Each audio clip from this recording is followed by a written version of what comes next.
In the beginning of 2019, Aer Lingus revealed their new livery. Now, towards the end of 2019, we finally have a Scale 500 aircraft model carrying that new livery. But is it any good?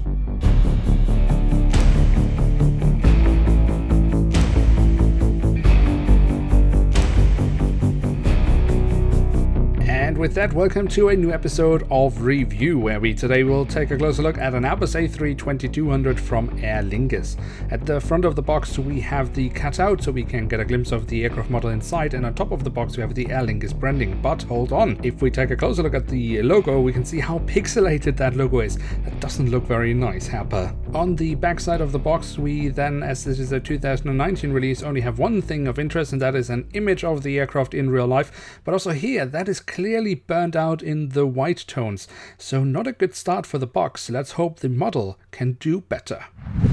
And here she is, the Airbus A320-200 in the new livery of Aer Lingus. And Aer Lingus has, of course, for many years been flying around in a really iconic livery. You don't see many airlines with a lot of colors on their livery, and an entirely green aircraft, that was quite unusual, but really nice. So having touched on that is a quite bold decision.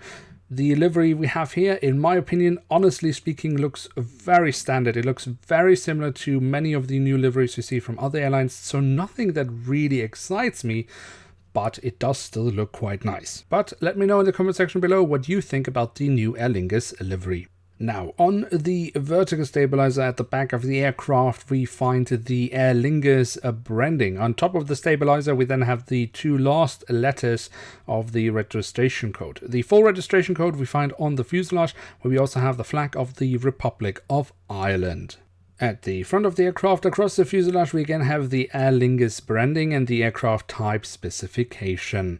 Underneath the cockpit windows, we then find the name of the aircraft. We also have a little bit of detailing around the cockpit windows with, for example, the window wipers printed on. The engine nacelles have been given this new, and what should we call this color? It's kind of a blue with a little bit of green inside.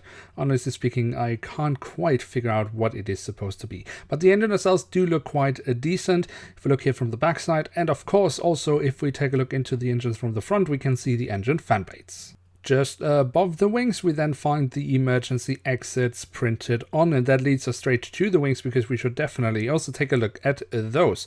Here on the top side, we have all the different flaps, slats and spoilers carved out very nicely, and we also have the markings for the emergency exits. Also, the underside of the wings look pretty decent, where we also find the full registration code of the aircraft once more.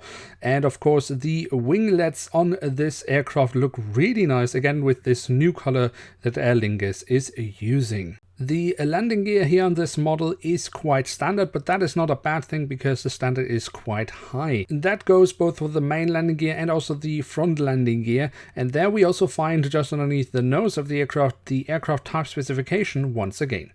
And then last but not least, we do also have the doors to the cargo compartments printed on here on the back side of the aircraft and here at the front of the aircraft. So there we have it, the Airbus A320-200 in the new livery of Aer Lingus. And what can we say about this aircraft model? Well, the physical details on this model are great. The print quality is also excellent, but it doesn't set itself apart in any way from previous releases from Herpa Wings. There are no new details and the print quality is great, but it is in no way better than what we have seen before. So the main reason for getting this aircraft model is simply down to the fact that it carries the new Aer Lingus livery. Whether you like the livery or not is of course an entirely different thing. In my opinion though, it is an aircraft worth having in one's collection. And with that, we have reached the end of today's episode. If you have enjoyed this video, then don't forget to smash the like button, that really helps us out. If you're new around here, why not hit subscribe? That would be absolutely awesome. With that, I'd like to say thank you so much for watching. Hope to see you soon again. I'm checking out, and bye.